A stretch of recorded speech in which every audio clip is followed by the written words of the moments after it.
بسم اللہ الرحمن الرحیم۔ اسلامک سٹڈیز کے لیکچر کے ساتھ میں ہوں افتخار علی گیلانی۔ عزیز طلباء، آج جس موضوع پر گفتگو کرنی ہے وہ ہیں حضرت ابو بکر صدیق رضی اللہ تعالیٰ عنہ کی سیرت اور کردار، اور آپ کی خلافت کے جو مشکلات ہیں ان پر انشاءاللہ آج ہم بات کریں گے۔ حضرت ابو بکر صدیق رضی اللہ تعالیٰ عنہ کا نام اگر ہم دیکھتے ہیں تو دور جاہلیت میں آپ کا نام عبد الکعبہ تھا، لیکن اسلام لانے کے بعد آپ کا نام عبداللہ رکھا گیا۔ آپ رضی اللہ تعالیٰ عنہ کی کنیت ابو بکر اور لقب صدیق ہے۔ آپ کے والد کا نام عثمان، کنیت ابو قحافہ، اور والدہ کا نام سلمہ اور کنیت ام الخیر ہے۔ آپ کی والد اور والدہ دونوں مسلمان ہو گئے تھے۔ حضرت ابو بکر صدیق رضی اللہ تعالیٰ عنہ کی پیدائش سن 573 عیسوی کو مکہ معظمہ میں ہوئی۔ آپ عمر میں نبی کریم صلی اللہ علیہ وآلہ وسلم سے تقریباً 2.5 سال چھوٹے تھے۔ آپ قبیلہ قریش کے ممتاز خاندان بنو تمیم سے تعلق رکھتے تھے، اور چھٹی پشت میں آپ کا شجر نسب آپ نبی کریم صلی اللہ علیہ وآلہ وسلم سے جا ملتا تھا۔ اسلام سے پہلے کی جو آپ کی زندگی ہے اس میں میں پہلے عرض کر دوں کہ آپ رضی اللہ تعالیٰ عنہ کا خاندان زمانہ جاہلیت سے ہی ممتاز چلا آ رہا تھا۔ آپ ابتدا ہی سے نہایت سلیم الفطرت انسان تھے، چنانچہ اسلام سے قبل بھی آپ کا دامن جو ہے وہ کسی برائی کے کاموں میں نہیں رہا، بلکہ آپ نبی کریم صلی اللہ علیہ وآلہ وسلم کے بچپن کے دوست تھے، کیونکہ آپ کا مزاج آپ نبی کریم صلی اللہ علیہ وآلہ وسلم سے ملتا تھا۔ لوگوں پر آپ کے حسن و اخلاق، صدق اور اس کی سنجیدگی کا سکہ بیٹھا ہوا تھا۔ شرفاء مکہ میں آپ بڑی قدر اور منزلت سے دیکھے جاتے تھے۔ سیاسی نظام میں خون بہا کے مال کی امانت داری کا عہدہ آپ ہی کے گھر میں تھا۔ اسلام سے پہلے آپ کا جو پیشہ تھا، آپ تجارت کیا کرتے تھے۔ آپ زیادہ تر کپڑے کا کاروبار کرتے تھے، اور آپ لکھنا پڑھنا جانتے تھے، یعنی مکہ مکرمہ میں جو چند افراد پڑھے لکھے تھے ان میں آپ کا بھی شمار تھا۔ آپ بلند پایا مدبر انسان تھے۔ آپ مقدمات کے فیصلے بھی کیا کرتے تھے، اور آپ نبی کریم صلی اللہ علیہ وآلہ وسلم کے ساتھ دوستی ہونے کی وجہ سے آپ کبھی بت پرستی آپ نے کبھی نہیں کی، اور اسی طرح آپ جب ایمان لائے تو اس میں بھی آپ نے پہلا نمبر آپ ہی کا ہے۔ آپ مردوں میں سب سے پہلے ایمان لانے والوں میں سے ہیں۔ آپ نبی کریم صلی اللہ علیہ وآلہ وسلم کے ارشاد پاک کا مفہوم ہے کہ میں نے جس پر بھی اسلام پیش کیا ہے اس نے مجھ سے کوئی نہ کوئی سوال ضرور پوچھا، سوائے ابو بکر کے۔ میں نے جب حضرت ابو بکر سے یہ رضی اللہ تعالیٰ عنہ سے یہ کہا کہ میں اللہ کا رسول ہوں، اور حضرت جبریل علیہ السلام آئے اور یہ وحی لے کے آئے، تو اس پر حضرت ابو بکر صدیق رضی اللہ تعالیٰ عنہ نے ارشاد فرمایا، صدقت یا رسول اللہ، اشہد ان لا الہ الا اللہ و اشہد ان محمدًا عبدہ و رسولہ۔ تو یعنی ایسا ایمان کہ بالکل بلا، جس کو کہتے ہیں بلا چوں چرا، یعنی بغیر کوئی حیل و حجت، بغیر کوئی سوال کیے آپ نے اسلام قبول کیا، اور اسی طرح کوئی تردد نہیں کیا، تو بغیر کوئی لمحہ کی تاخیر کے آپ دائرہ اسلام میں داخل ہو گئے، اور پھر اس کے بعد جیسے آپ دائرہ اسلام میں داخل ہوئے، پھر اپنا مال اور وقت سب کچھ اللہ اور اس کے رسول صلی اللہ علیہ وآلہ وسلم کے لیے آپ نے وقف کر دیا، اور پھر آپ نے اسلام قبول کرنے کے بعد تبلیغ کا سلسلہ جاری رکھا، اور تبلیغ میں بھی آپ نے حضرت عثمان غنی رضی اللہ تعالیٰ عنہ، حضرت زبیر العوام رضی اللہ تعالیٰ عنہ، حضرت عبد الرحمن بن عوف رضی اللہ تعالیٰ عنہ، حضرت سعد بن ابی وقاص رضی اللہ تعالیٰ عنہ، آپ کی والدہ مائدہ ام الخیر رضوان اللہ تعالیٰ علیہم اجمعین، یہ آپ ہی کی کاوشوں سے دائرہ اسلام میں داخل ہوئے، اور تعمیر نبوی میں جو مسجد نبوی کی جب تعمیر ہوئی اس میں بھی آپ نے بڑھ چڑھ کر حصہ لیا، اور اپنا مال اور وقت تمام غزوات نبوی میں پیش کیا، تمام غزوات میں آپ شریک رہے۔ غزوہ تبوک کے موقع پر تو بڑا مشہور واقعہ ہے، آپ نے سنا ہوگا کہ جب نبی کریم صلی اللہ علیہ وآلہ وسلم نے پوچھا کہ بتائیں ابو بکر گھر میں کیا چھوڑ کے آئے ہیں، تو فرمایا اللہ اور اس کے رسول کا نام چھوڑ کے آئے ہوں۔ روایات میں آتا ہے کہ اپنے گھر میں جو کیل لگے ہوتے ہیں نا وہ بھی نکال کے لے آئے، شاید یہ بھی کسی کام آ جائیں، تو کچھ نہیں چھوڑا، سب کچھ اللہ اور اس کے رسول یعنی اسلام کے لیے سب کچھ وقف کر دیا۔ 9 ہجری میں آپ نبی کریم صلی اللہ علیہ وآلہ وسلم نے حضرت ابو بکر صدیق رضی اللہ تعالیٰ عنہ کو امیر الحج مقرر فرمایا، اور آپ نبی کریم صلی اللہ علیہ وآلہ وسلم جب بیمار تھے اور نماز نہیں پڑھا سکتے تھے تو اس وقت بھی حضرت ابو بکر صدیق رضی اللہ تعالیٰ عنہ کو مسجد نبوی کی امامت کے لیے منتخب کیا گیا۔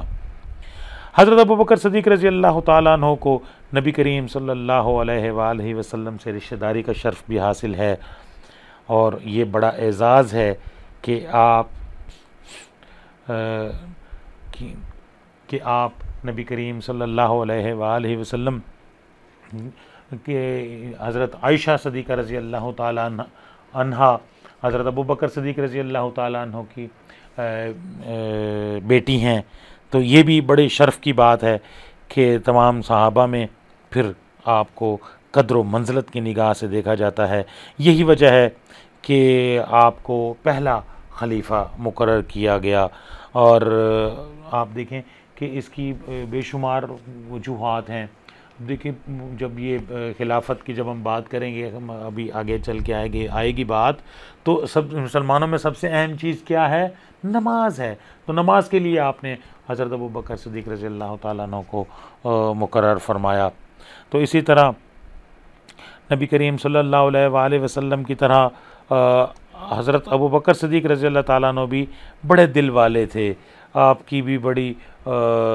تواضع اور بڑی انکساری اور حق گوئی اور پرہیزگاری، یہ سب چیزیں حضرت ابو بکر صدیق رضی اللہ تعالیٰ عنہ میں پائی جاتی تھیں۔ اور اسی طرح آپ نبی کریم صلی اللہ علیہ وآلہ وسلم کے ساتھ رفاقت رہی۔ حضرت عائشہ صدیقہ رضی اللہ تعالیٰ عنہ بیان فرماتی ہیں کہ مکہ میں نبی کریم صلی اللہ علیہ وآلہ وسلم روزانہ صبح و شام ان کے گھر تشریف لاتے، اور مدینہ میں اکثر مہمات میں حضرت ابو بکر صدیق رضی اللہ تعالیٰ عنہ آپ کے ساتھ شریک رہے، اور قبول اسلام سے لے کر وفات تک آپ کے رفیق خاص رہے۔ اور نبی کریم صلی اللہ علیہ وآلہ وسلم نے ارشاد فرمایا، ابو بکر تم پہلے شخص ہو جو میری امت میں سے جنت میں داخل ہوگے، تم حوض کوثر میں میرے رفیق ہوگے جیسے غار ثور میں میرے رفیق تھے۔ تو یہ کتنا بڑا اعزاز ہے، کتنی بڑی بات ہے کہ جب یہاں مجھے یاد آ رہا ہے کہ جب اللہ تبارک و تعالیٰ کی طرف سے ہجرت کا حکم ہوا تو آپ تمام صحابہ کو روانہ ہونے کا حکم دے رہے ہیں، اور حضرت ابو بکر صدیق رضی اللہ تعالیٰ عنہ کو روک رہے ہیں کہ ابھی مجھے حکم نہیں ملا، جیسے مجھے حکم ملے گا تو پھر ہم اکٹھے روانہ ہوں گے۔ تو یہ کتنی بڑی بات ہے کہ حضرت ابو بکر صدیق رضی اللہ تعالیٰ عنہ کو نبی کریم صلی اللہ علیہ وآلہ وسلم کا قرب نصیب ہوا۔ اسی طرح ایثار اور قربانی، حضرت ابو بکر صدیق رضی اللہ تعالیٰ عنہ جذبہ ایثار و قربانی سے سرشار تھے۔ قبل از اسلام اور بعد از اسلام آپ نبی کریم صلی اللہ علیہ وآلہ وسلم کی طرح حضرت ابو بکر صدیق رضی اللہ تعالیٰ عنہ بھی اپنے عزیز و اقارب کی مالی امداد کیا کرتے تھے۔ اسلام کے بعد مسلمان غلاموں کے مالکوں کی قیمت دے کر آزاد کرانا، راہ خدا میں اپنا سب کچھ قربان کر دینا، جنگ تبوک میں اللہ اور اس کے رسول کے نام کے سوا ہر چیز لا کر آپ کے قدموں میں ڈال دینا، خلیفہ بننے کے بعد صرف ضروری اخراجات کے علاوہ بقیہ تمام رقم بیت المال میں جمع کرا دینا، تو یہ آپ کے ایثار اور قربانی کی بڑی مثالیں ہیں۔ اسی طرح حضرت ابو بکر صدیق رضی اللہ تعالیٰ عنہ زہد و تقوی کے بھی پیکر تھے۔ آپ کی سیرت و کردار کا یہ نمایاں پہلو ہے۔ دن میں آپ روزہ رکھتے تھے، رات کو آپ عبادت فرمایا کرتے تھے۔ تقوی اور پرہیزگاری کا یہ عالم تھا کہ ایک دن ایک غلام کی دن بھر کی کمائی سے کچھ کھا لیا، جب حقیقت معلوم ہوئی تو انگلی حلق میں ڈال کر کہہ کر دی، خشوع اور خضوع کا یہ عالم تھا کہ عذاب خداوندی کے بیان پر روتے ہوئے آنسوؤں کی جھڑی لگ جاتی تھی۔ حالت نماز میں خشک سوکھی ہوئی لکڑی معلوم ہوتے تھے جو اپنی جگہ سے ہل جل نہیں سکتی تھی۔ تو آپ کی نیکیوں کے متعلق نبی کریم صلی اللہ علیہ وآلہ وسلم ارشاد فرمایا کرتے تھے کہ جس طرح آسمان کے ستارے ان گنت ہیں، اسی طرح ابو بکر کی نیکیاں بھی ان گنت ہیں۔ حضرت ابو بکر صدیق رضی اللہ تعالیٰ عنہ بھی دیکھیں، دوست کیسے ہوتے ہیں، کہتے ہیں نا انگلش کی بھی بڑا مشہور محاورہ ہے، a man is known his company he keeps. ظاہر ہے دوست کا دوست بھی اس جیسا ہوتا ہے۔ تو حضرت ابو بکر صدیق رضی اللہ تعالیٰ عنہ کی آپ دیکھیں شان بھی تو دیکھیں کہ آپ اگر رفیق ہیں تو کس کے ہیں، وہ نبی کریم صلی اللہ علیہ وآلہ وسلم کے، جو کہ رحمت للعالمین ہیں، جو کہ آپ جب معراج پہ جاتے ہیں تو اللہ سے ملاقات کرتے ہیں، تو ایسا رفیق تو جو کہتے ہیں نا دوست جیسا ہوتا ہے اس جیسے ہوتے ہیں۔ یہاں پر مجھے ایک مثال یاد آ رہی ہے، جب حضرت ابھی ہجرت حبشہ سے پہلے کا واقعہ ہے، یہ سیرت کی کتابوں میں ملے گا کہ حضرت ابو بکر صدیق رضی اللہ تعالیٰ عنہ پر جب ظلم اور ستم کیا گیا تو یہ مکہ سے باہر روانہ ہو گئے، ایسے جا رہے ہیں، پیدل جا رہے ہیں۔ تو راستے میں ایک قافلہ آ رہا تھا، تو اس نے پوچھا، اس نے کہا کہاں جا رہے ہو، کہاں کا ارادہ ہے؟ کہا انہوں نے ظلم اور ستم کی انتہا کر دی ہے، دل چاہتا ہے کہ بس کہیں چلا جاؤں۔ تو اس پر وہ جو تاجر ہے وہ کہتا ہے میں تمہیں امان دیتا ہوں اور اپنے ساتھ لے کے جاتا ہوں، تم تو صادق اور امین ہو، تم تو بڑے نیک ہو اور غریبوں بیواؤں یتیموں مسکینوں کا سہارا ہو، اللہ تمہیں ضائع نہیں کریں گے۔ تو یہی بات جو حضرت بی بی خدیجہ رضی اللہ تعالی عنہا نے نبی کریم صلی اللہ علیہ وآلہ وسلم کے لیے کی، جب آپ غار حرا سے تشریف لائے اور خوف کے عالم میں ہیں اور زملونی زملونی کے الفاظ ہیں، تو اس وقت حضرت بی بی خدیجہ رضی اللہ تعالی عنہا نے بھی آپ کے بارے میں یہی الفاظ ادا کیے کہ آپ تو صادق اور امین ہیں اور اللہ آپ کو ضائع نہیں کریں گے۔ تو اسی طرح جیسے حضرت ابو بکر صدیق رضی اللہ تعالیٰ عنہ نے بھی زندگی میں کبھی جھوٹ نہیں بولا، کبھی امانت میں خیانت نہیں کی۔ اسلام سے قبل خون بہا کی رقوم انہی کے پاس جمع کی جاتی تھیں، اس لیے لوگ آپ کی دیانت اور امانت پر یقین رکھتے تھے اور آپ کو امین کے لقب سے پکارتے تھے، چونکہ انہوں نے واقعہ معراج کی بغیر نبی کریم صلی اللہ علیہ وآلہ وسلم سے ملے بغیر جب یہ واقعہ معراج ہوا تو غائبانہ طور پر آپ نے اس کی تصدیق فرمائی تھی۔ ابو جہل اور یہ مشرکین مکہ نے حضرت ابو بکر صدیق رضی اللہ تعالیٰ عنہ کو کہا کہ جناب آپ کے نبی تو یوں کہہ رہے ہیں، آپ کہتے ہیں کہ وہ نبی ہیں اور وہ کہتے ہیں کہ راتوں رات وہ گئے ہیں اور 7 آسمانوں کی سیر کی ہے۔ تو حضرت ابو بکر صدیق رضی اللہ تعالیٰ عنہ کو نبی کریم صلی اللہ علیہ وآلہ وسلم سے نہیں ملے تھے، تو فرمایا اگر وہ یہ کہہ رہے ہیں تو بالکل ٹھیک کہہ رہے ہیں، کیونکہ ان اللہ علی کل شیء قدیر، اللہ ہر چیز پر قادر ہے، تو اللہ کے لیے کیا مشکل ہے کہ اللہ اپنے نبی کو راتوں رات یہ سیر کرا دے۔ تو یہ آپ بالکل جو بولتے ہیں سچ بولتے ہیں، ہمیشہ آپ نے سچ بولا، تو اسی لیے آپ کو صادق اور امین کہا جاتا تھا۔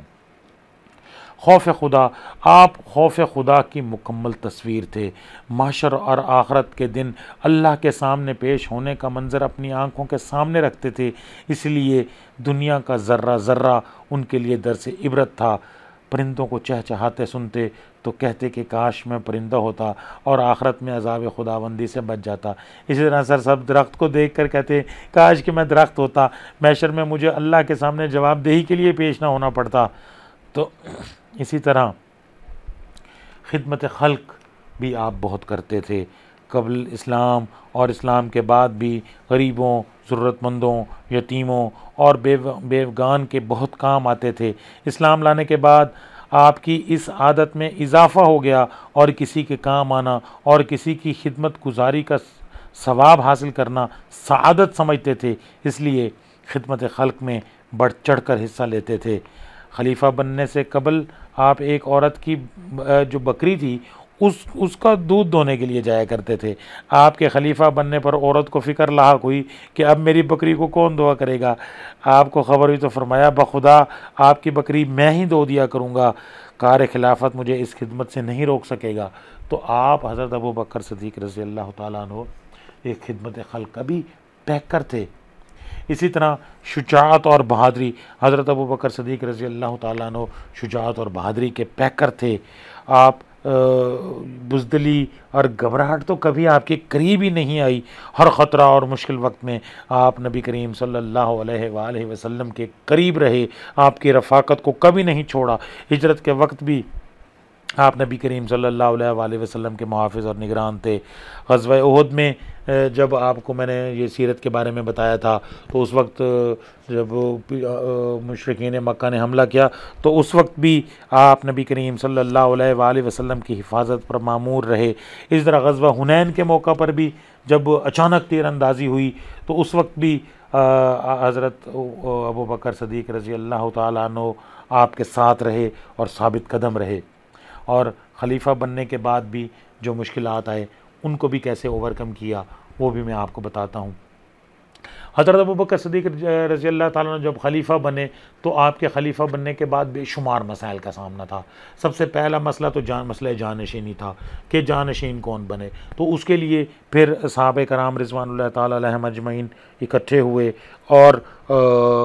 آپ کی جو اپنا صحابہ کرام نے حضرت عمر فاروق رضی اللہ تعالیٰ عنہ نے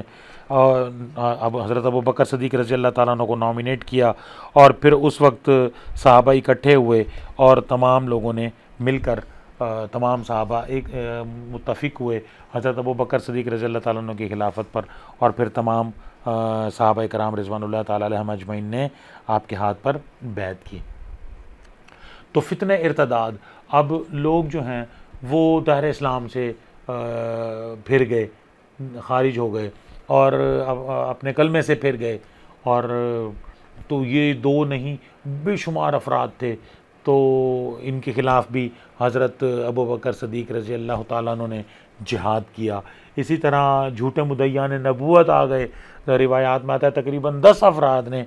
جھوٹی نبوت کا دعویٰ کیا، اس میں ایک خاتون بھی شامل ہے، اور اس میں مسیلمہ کذاب جو ہے اس کے ساتھ تو بہت سارے لوگ تھے، تو ان کے خلاف بھی جہاد کیا اور ان کا خاتمہ کیا۔ اور یہ ایک اتنا بڑا مسئلہ تھا، اور اس کی سنگینی میں آپ کو بتاؤں، اس کی سنگینی کا اندازہ اس بات سے لگایا جا سکتا ہے کہ یہ سارے لوگ اکٹھے ہوئے اور ان لوگوں نے کہا کہ ہم مل پہ مدینہ پر حملہ کرتے ہیں اور مدینہ پر قبضہ کر لیتے ہیں، لیکن صحابہ کرام رضوان اللہ تعالیٰ علیہم اجمعین نے اتحاد اور اتفاق سے تمام صحابہ اکٹھے ہو گئے، بشمول حضرت عمر، حضرت عثمان، حضرت علی اور تمام صحابہ، تمام خلفاء راشدین، انہوں نے سب نے مل کر حضرت ابو بکر صدیق رضی اللہ تعالیٰ عنہ کا ساتھ دیا اور ان تمام مسائل کو اوور کم کیا۔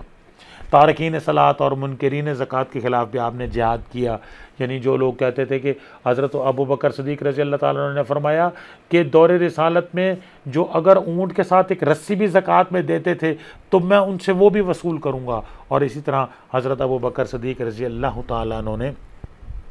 منکرین زکوٰۃ کے خلاف بھی جہاد کیا، اور تارکین صلاۃ جن لوگوں نے کہا کہ ہم نماز نہیں پڑھتے ہیں تو نماز کے بغیر کیسے آپ اسلام میں، تو آپ نے ان کے خلاف بھی جہاد کیا۔ اسی طرح تدوین قرآن، حضرت ابو بکر صدیق رضی اللہ تعالیٰ عنہ جب خلیفہ بنے تو آپ نے یہ اعلان فرمایا تھا کہ میں کوئی نیا کام نہیں کروں گا، میں کوئی اجتہاد نہیں کروں گا، میں صرف اللہ اور اس کے رسول کے جو بنائے ہوئے طریقے ہیں ان کے مطابق یہ سارا سسٹم چلاؤں گا، اور یہ جو پروجیکٹ ہیں انہی کو صرف کمپلیٹ کروں گا، میں کوئی نیا پروجیکٹ شروع نہیں کروں گا۔ لیکن تدوین قرآن کا مسئلہ سامنے جب آیا کہ قرآن مجید، میں نے پہلے لیکچر میں آپ کو تدوین قرآن پڑھایا تھا، اور اس میں میں نے آپ کو یہ بتایا تھا کہ قرآن مجید فرقان حمید لکھا ہوا بھی موجود تھا، صحابہ کے سینوں میں بھی موجود تھا، ہزاروں صحابہ کرام رضوان اللہ تعالیٰ علیہم اجمعین قرآن مجید فرقان حمید کے حافظ تھے، لیکن قرآن مجید کتاب کی شکل میں نہیں تھا۔ تو حضرت ابو بکر صدیق رضی اللہ تعالیٰ عنہ کے زمانے میں جب یہ منکرین زکوٰۃ اور جھوٹے مدعیان نبوت کے خلاف جب جہاد ہو رہا تھا تو اس میں مسیلمہ کذاب کے خلاف جو جنگ ہو رہی تھی، جنگ یمامہ، تو اس میں سینکڑوں حفاظ صحابہ کرام رضوان اللہ تعالیٰ علیہم اجمعین شہید ہو گئے۔ تو اس پر یہ طے کیا گیا کہ قرآن مجید فرقان حمید کو ایک کتاب کی شکل میں جمع کیا جائے، تو یہ پھر اس پر پہلے نہیں مان رہے تھے، لیکن پھر آپ نے استخارہ بھی کیا اور شرح صدر ہو گئی، اور پھر تدوین قرآن بھی آپ کے دور میں ہی ہوئی۔ اور اسی طرح لشکر اسامہ، یہ بڑا اہم ہے کہ آپ نبی کریم صلی اللہ علیہ وآلہ وسلم نے ایک لشکر کو ترتیب دیا، حضرت اسامہ بن زید رضی اللہ تعالیٰ عنہ کو اس کا کمانڈر بنایا، وہ لشکر بالکل تیار تھا روانگی کے لیے،